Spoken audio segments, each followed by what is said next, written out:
But yes, this is a matchup that I'm glad Infinite Mystery is in here for because it probably would have gone to me otherwise. Oh man, that's pretty rough on your end. I know that I'm the Bob Euchre of the Smash TV community. I can talk fantastically, but when it comes to playing the game, not so much. Well, the nice thing about Super Smash TV Easy Mode is that you'll just be doing Arena 1, and picking up the run itself isn't the most daunting task. And that's why we actually have seen a lot of new players, I think, in the tournament throughout the years. Yeah, it's not something where a single run can take hours upon hours upon hours. It's something where even somebody new like me, I mean, one of my first times was somewhere in the like 11-minute range, and that was having no clue what I was doing, just picking it up and learning the little bits from watching Brisulph here as we are underway in Arena 1. Both runners looking to take out the various foot soldiers in green and purple as quickly as possible. Infinite Mystery getting taken down there and utilizes a nuke, but there's still more runners to come. And Brisulph is going to be just over 40 and a half seconds into collect power-ups, the second room. Yeah, I didn't notice if Infinite Mystery even set up the Razor Shield manip, but that is something we'll see most runners do by doing a manipulation on the title, on like the title screen.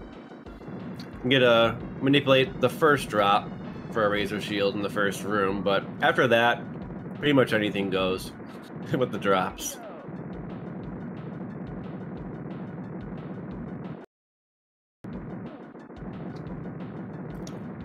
What nice. They both got their orbs here.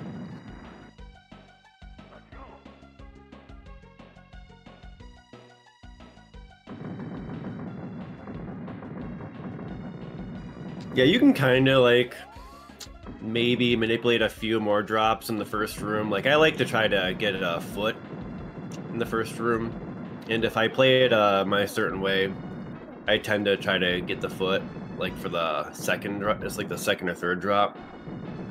I like to get that foot in the first room because that lets you grab more power-ups and collect power-ups, which ultimately you're just trying to get that orb set up before the end of the shrapnel room, which Brisulph is in.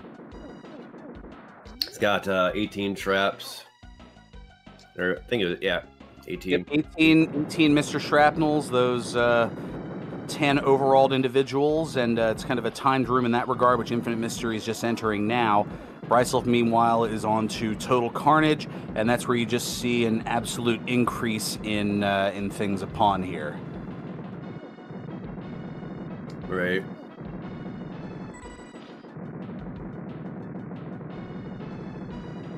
Kind of the first, actually somewhat difficult room, yeah, and just if you got the orb, you just hold the center. It's not too bad. If you don't have the orb, well, it kind of stinks. And yeah, I mean, you can go a whole Arena 1 without the orb if the game so chooses to, unfortunately. But yeah, I mean, it's like the RNG is pretty random. Usually you do pick one up. I mean, it's like got to be something like an 8% chance if the weight of the drops is to be divided evenly, but I don't think they are weighted evenly. I would imagine not, because the orb is a pretty good power up. Yeah, the orb doing double firepower to everything, even all the way down to your initial pea shooter here. So keeping that intact is very important. But anytime you touch one of the opposing enemies, that orb flies off the screen, and you no longer have that benefit. Yeah, so we got Brisulph in tank trouble here. Got two gunners on the walls that kind of just try to snipe you. Meanwhile, the spawn rate of this room is pretty hefty. So the beginning of the room is a scramble to get a decent power up so you can hopefully get those gunners destroyed, and then get established in the center with the orb if possible. Really busy room, really tough to get down. Probably the hardest room of Arena 1, as it kind of indicates how hard a room can be in like the whole game. You'll see some challenging rooms more like this in the normal mode, which will feature all 3 arenas though. And he goes into Mutoid Man, our favorite boss, the boss of Arena 1.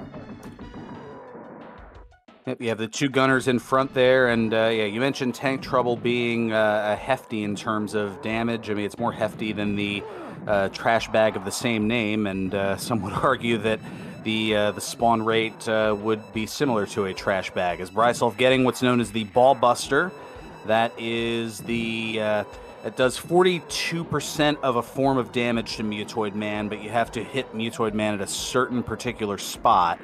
Infinite Mystery, meanwhile, is through Total Carnage and is into the bonus room.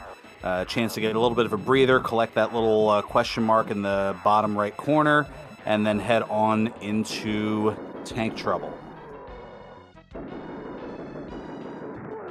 Yeah, so Brisulph picked up a spreader. He's going to try to get some manuals there. Really not consistent to get manuals, which is when you are getting the glitch damage via the spreader weapon, which is a feature of this version of the game. You can ram the spreader into the top half of Mutoid, preferably with invincibility, so you can get the muzzle of the gun inside of the boss. And you know you're getting the glitch damage, which is something like ×9 with the spreader. If the kind of red flares of the spreader are not present when you're doing that, that means you're getting that damage, and you can get it without having an invincibility, but it's pretty tough to do due to the wiggling of Mutoid Man. And meanwhile, talking about all that, Brisulph is just done with his first game with a 6-17. Which for Bry would probably consider that a bit subpar.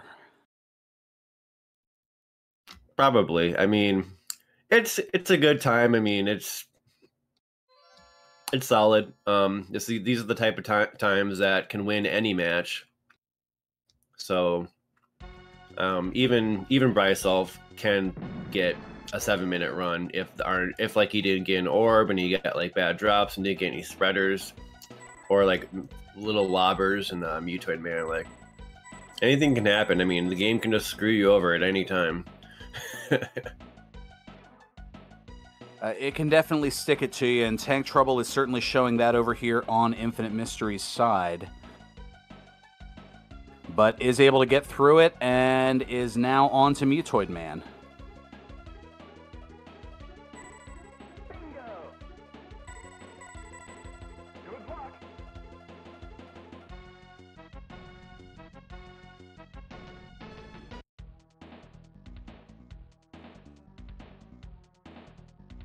But yeah, this tournament's gonna be going on for what usually takes like a couple months. Usually, if you're new to learn the game, after like a week or two, if you've been practicing a bit, you're gonna improve quite a bit. So I think we're gonna see Infinite Mystery pick up some of the core fundamentals here as we go on through the beginning, and hopefully we'll see him put up some nice games, whatnot, and you see a spreader just dissipate there on his side. Maybe he could have got that one. There's some really important things just to really get you going in this run. Like Mutoid Man is probably one of the core things that you need to understand properly. You're trying to understand, maybe taking a death right after you grab a drop to anticipate a new drop that could be a spreader, so that you can use the iframes from respawning to come in on them, and then just knowing the amount of time that in a vulnerability lasts, in case you do get one and you get the spreader. Even just 2 or 3 hits of that spreader glitch gets you a lot of damage. So knowing when the invincibility runs out to a T is actually pretty important. Well, yeah, and this is something that I think a lot of people they're so used to just clearing a room that you tend to in this room focus on the little enemies outside of the boss, and that's not entirely necessary if you're able to dodge them. As a Infinite Mystery now picking up a spreader, but not necessarily knowing about the spreader glitch. Yeah, is using the spreaders on those shrapnels instead, which can certainly add to the time, but yeah, I mean, at this point, focusing on the boss is what you want to do. Not missing a lot of shots here. I mean, there's definitely a lot of things that can be learned from this here, and hopefully you'll be able to hopefully be able to provide some improvement along the way here, and maybe cause an upset in the bottom half of the bracket. This is a double elimination tournament. And this is a best 3 out of 5 here in the opening round. So we have 2 more of these to come your way here this afternoon. And then we have another matchup coming later this evening, I believe 9 p.m. Eastern, so a little over 6 hours from now. Yeah, and we have, after this match, we have Gruntiatus versus Hefe Man today. Thank you. I kind of rushed in here, so I knew that there was a match and I knew the time, but I did not know who the contenders were. Oh, we have one right afterwards as well, we're being told here by Mr. Dino023, handling the restreaming behind the scenes here and doing a lot of fantastic stuff here for GG_speedruns. So that's a third matchup to which I was unaware. Yeah, that's going to be the Hefe Man Gruntiatus match.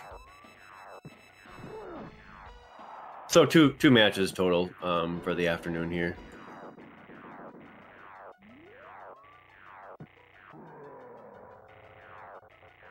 So yeah, good stuff. I'm glad we got the tournament underway here. Hey, we got it going. We have a Sigma fan.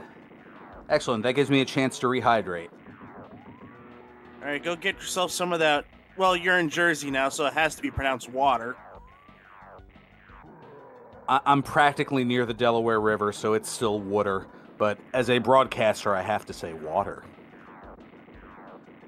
Yes, you're not in Philly anymore.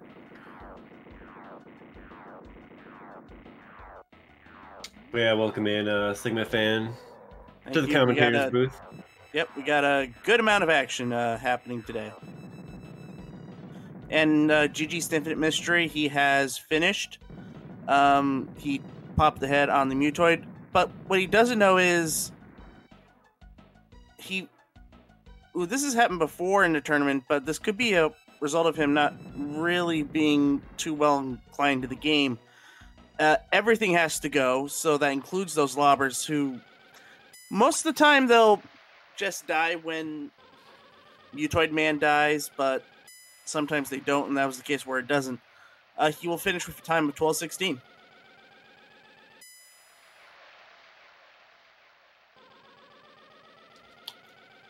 Yeah.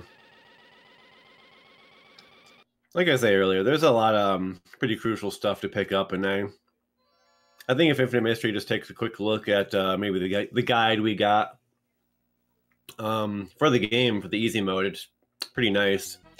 He's going to be getting those spreader glitches, hopefully next match he plays, and whatnot, but we did open up the tournament to all skill levels, so this is perfectly fine. However, we should say that some GGs to him. That is his new PB. Yeah, there you have it. PB Hoy.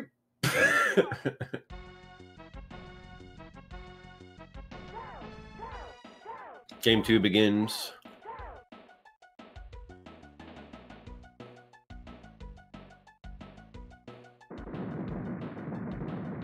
Yeah, so Infinite Mystery is not doing the manipulation for the Razor in the first room, which is accomplished by letting the demo go to the screen where the demo screen of the game starting of player 1 and player 2 going into Arena 1. If you hold start on that screen, that manipulates a Razor shield drop in the first room to appear right next to you. And that's the only manipulation you'll pretty much do for the whole game. But it's nice just to get a solid time out of the first room, getting that razor shield. That's right, he'll go out in under a minute. Now it's just a matter of him just trying to clean up some stuff, and who knows, maybe he'll get a new PB this time around. He's going to get an orb, but the matter is, can he get it? He can get it, but looking at his play, he's doing a lot of diagonal shots. He hasn't really commanded, no, just focusing on the doors. Right. I mean, yeah, I'm doing that. It's going to be your best bet. There goes the orb for IM.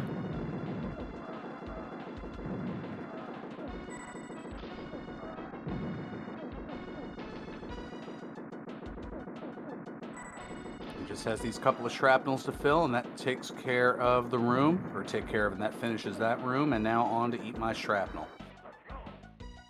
Brian, meanwhile, over to Total Carnage. Yeah, Brian's going to enter Total Carnage with a 2:01 time, which is on pace for world record. You want a really good time out of there is pretty much under, like, I'd say 2:05.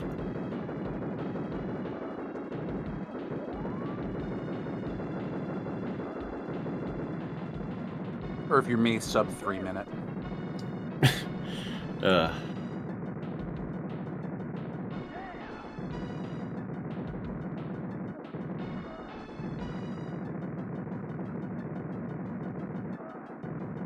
Yeah, can lose like a lot of time due to no orb and collect power-ups. Can lose up to like 10 or 15 seconds. So a lot of these runners, when they're going for these more optimized times, that can be a reset point. As this game, as a world record for this, it's pretty grindy due to the immense amount of RNG with the power-ups. Ideally, you just want to get rockets all the time and, refill a razor shield all the time, but it just doesn't work out like that, generally. That is true, and you want to try to get the best weapons possible and, min-max them to the best of their ability. Even the best runners, that's not going to happen in a regular run, and in tournament mode, this is essentially where you're going to get a lot of regular runs.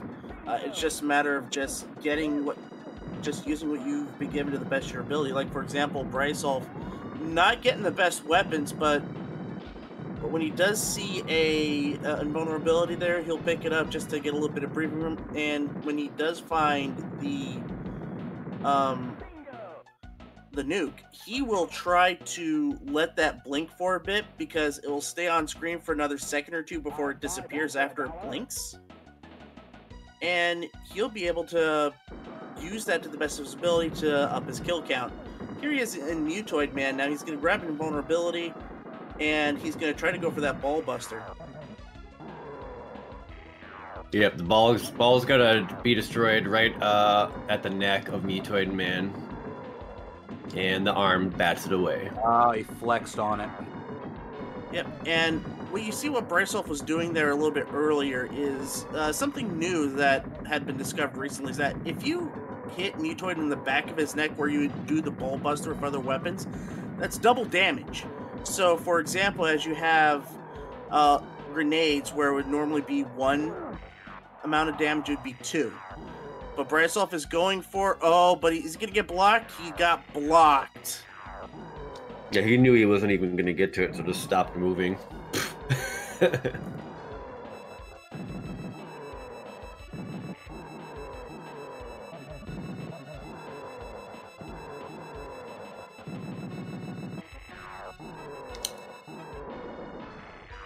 Yeah, if you kill yourself immediately when a spreader drops, the furthest you can grab it from the opposite side of the screen is about like where the hole on the top of the screen ends on the other side. Gotta be pretty quick though. Oh, he's gonna get us. So now Brisulph is doing the spreader glitch. He's gonna go right to final form here. And the invulnerability. This is the combo you want to do max damage with that spreader. And yep. And then he also gets transfer damage, which, Wow. you know, that's when you're dealing damage during the phase transition, which bleeds into the final form. Otherwise, you wouldn't normally be able to get that spreader glitch damage, and that allowed him to melt pretty much, I'd say, 80 to 90% of the health in the final form there, and then you get a very quick kill. And he almost gets a sub 6 with that, so pretty nice finish. Yeah, after it was a pretty decent run going into Mutoid Man. He was a little bit, but that seems to be like the tail of Mutoid Man when you go into the tournaments. A little bit janky to start, but then you get that combination, and then it's just all gravy from there. Yeah, generally, like, these runners are going to be hoping for at least one opportunity to get spreader glitch on Mutoid Man. Like, that alone is a nice, 25-second time save or something. If you can get some manuals in, that's good if you're forced to get manuals, but at least one opportunity to get invulnerability and spreader. That's what these guys are hoping for.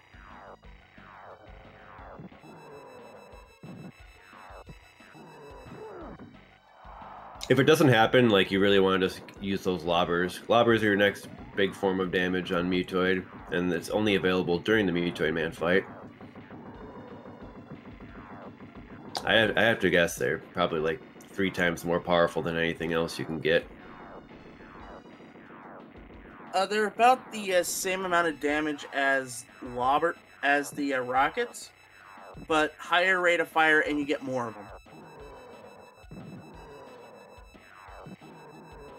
Okay.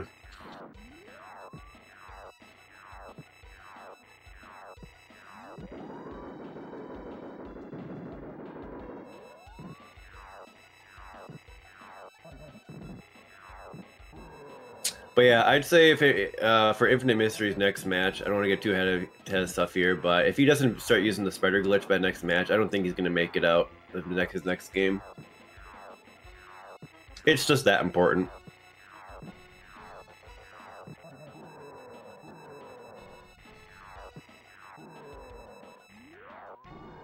Well, just from the first race to the second, I mean, there are a lot of tactics that I've seen Infinite Mystery utilizing that have added to the benefit, but that pea shooter isn't going to do a thing to Mutoid Man, so I think the realization of not utilizing that will certainly help.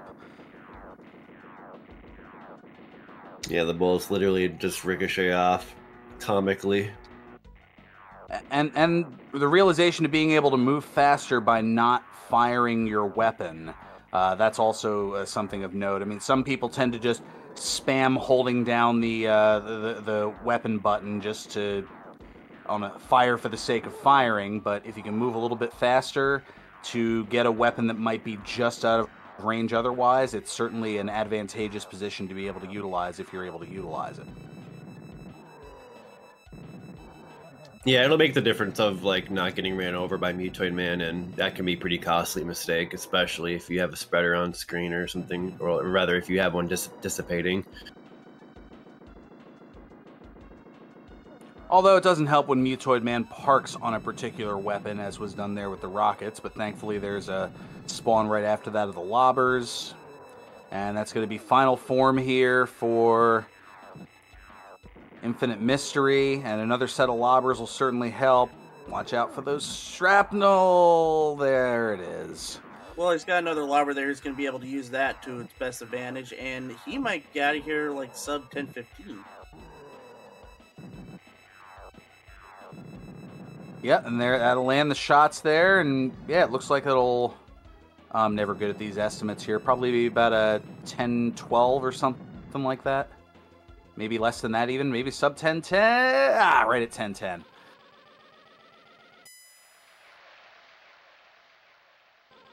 That's another PB? Yes, it is. I have it up just in case we do have we do get new PBs. That's going to put him above Fly Eagles Fly. Just like the Kansas City Chiefs. I'm not bitter. Yeah, go cry in your wooter.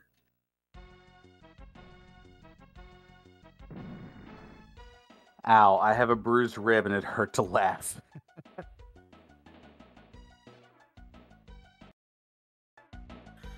By the way, if you want to hear more of Ferran Burgundy's amazing voice, check out an upcoming documentary that he's going to be taking. That he's, it's done, I believe, and it's going to be airing soon, I believe, about the Monster Factory. It is. It is done. It is a docu-series that'll be debuting on Apple TV Plus on March 17th, St. Patrick's Day. It's a 6-episode docu-series called Monster Factory, and it's based on a professional wrestling school to which I am the play-by-play commentator. That's awesome. And it spotlights 5 of our students with varying aspects of their wrestling journeys. One of them as they make their way to and receive a WWE tryout and eventual contract offer. That's not really a spoiler. She's been with WWE for a little bit. Another, somebody basically from flipping burgers to becoming heavyweight champion and other things of that nature. But we're going to get to the action here as we have game number 3 in this best of 5 coming your way.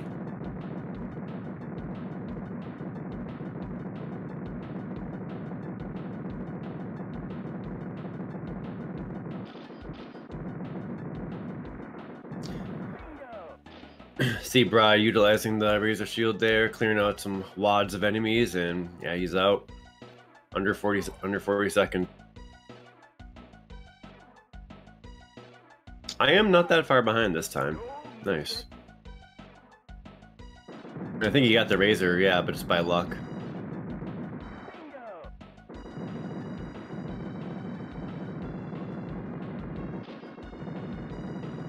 And Brisulph got the Razor by luck too. Yeah, that's nice. That's nice. That's gonna help. It's gonna help a bit.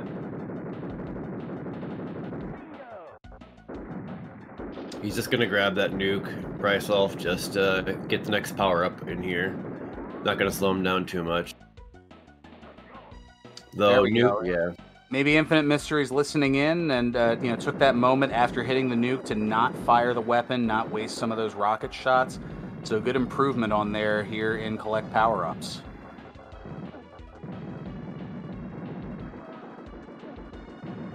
Keeping his eye on the doors. There's the nuke. And he's going to continue to finish up the room. He could be out at a 150. Meanwhile, over at Eat My Shrapnel, Brisulph finally got his orb and is getting ready to clear all 18 of those shrapnels out of there.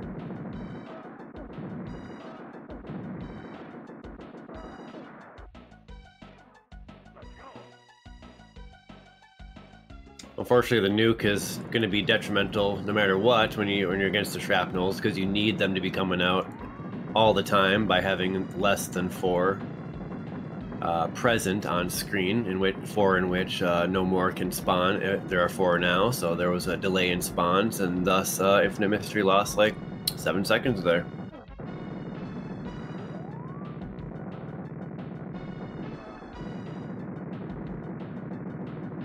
Another thing I noticed while looking at the times, this is his first PB in 5 years. Yeah, I recall his name being on the leaderboard before. Yeah, it's funny. It's just he does a lot of different speedruns, that's for sure. And he was privy to this tournament back then.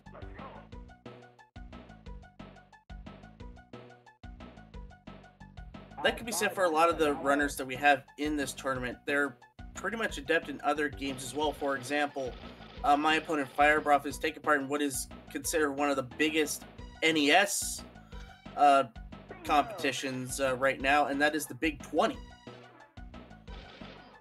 And that's happening right as we're doing this. Yeah, and then Infinite Mysteries. He's kind of infamous for doing the Big 20 tournament, but he tends to get minimal practice and does like marathon streams trying to complete the goals. Lasting up to 30 hours, I think, often.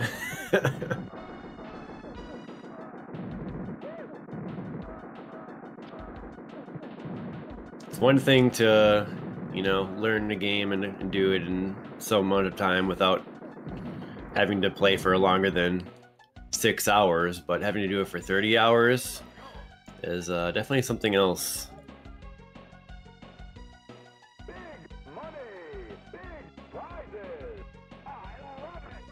And as we're taking a look at Brisulph's screen, he is going a different route. This is a longer route. This is pretty much the arcade route. Oh, he took a different route. Yeah, instead of going to the right, which will get you to the first bonus room, he went up, and where a lot more, it's a lot harder route, we'll say. You have to go through 3 more rooms, which would be the room that he just had, and then there's the bonus prizes room, and then he'll go into Tank Trouble, and then the MC fight. Wow, this is, I guess, Bri trying to make things a little bit interesting and not give us as much extra time to just focus on Infinite Mystery. 3 extra rooms, huh? That's kind of a lot. Each tending to have been at least 1 room ahead.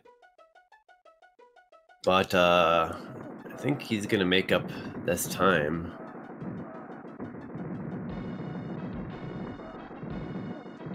So Brisulph now in Tank Trouble along with Infinite Mystery after Brisulph taking the scenic route to get there.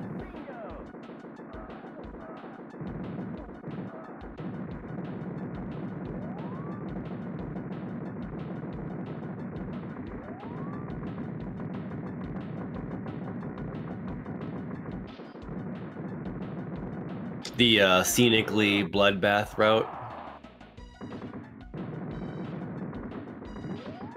Just when you want your overall score to be that much higher.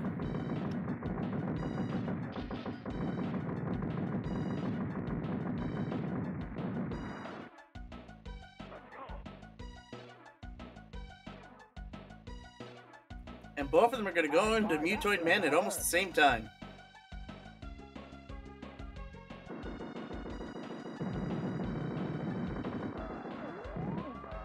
I'd say there's probably a 3% chance of Infinite Mystery winning this.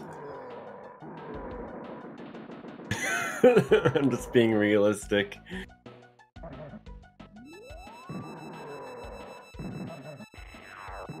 I think we all get to laugh at Brisulph if that does happen. Yeah. I hope Brisulph loses this one for sure.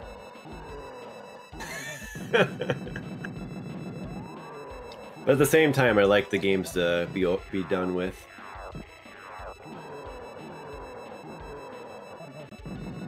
I don't know. Then it would feel like a Fugazi 3-1 victory, kind of like what Jackamus had 2 years ago in the first round against, oh, doggone it, I forget who that was. No, I don't.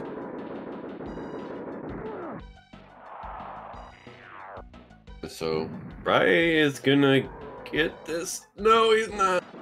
No. I think if Mutoid was maybe out of the way, I maybe got that one. And I also want to make note of something. It's the difference in regions. Some runners are going to run the Japanese version of the game where Mutoid Man does not fire as erratically, and some are playing the American card or the NTSC version where he just fires at will. Like, he will rarely take a break from the lasers. It looks like we got IM on the US cart. He is doing the non-stop laser thing.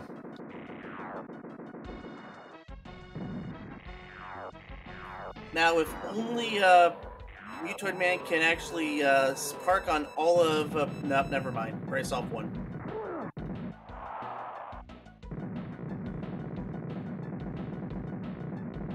Now, I'm sure Brisulph, while he wanted to make things at least a little interesting, he wants to try to keep that clean record as long as possible here. So, Bri taking the long way around and getting an 848. Well, my average is 837. Why the hell couldn't he have done that against me? I might have stood a chance. Because you're too sexy not to have it done to you.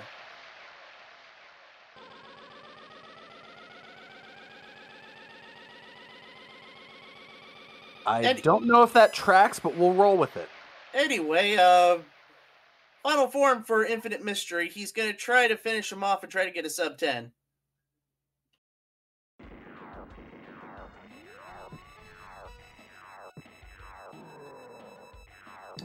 Looking good.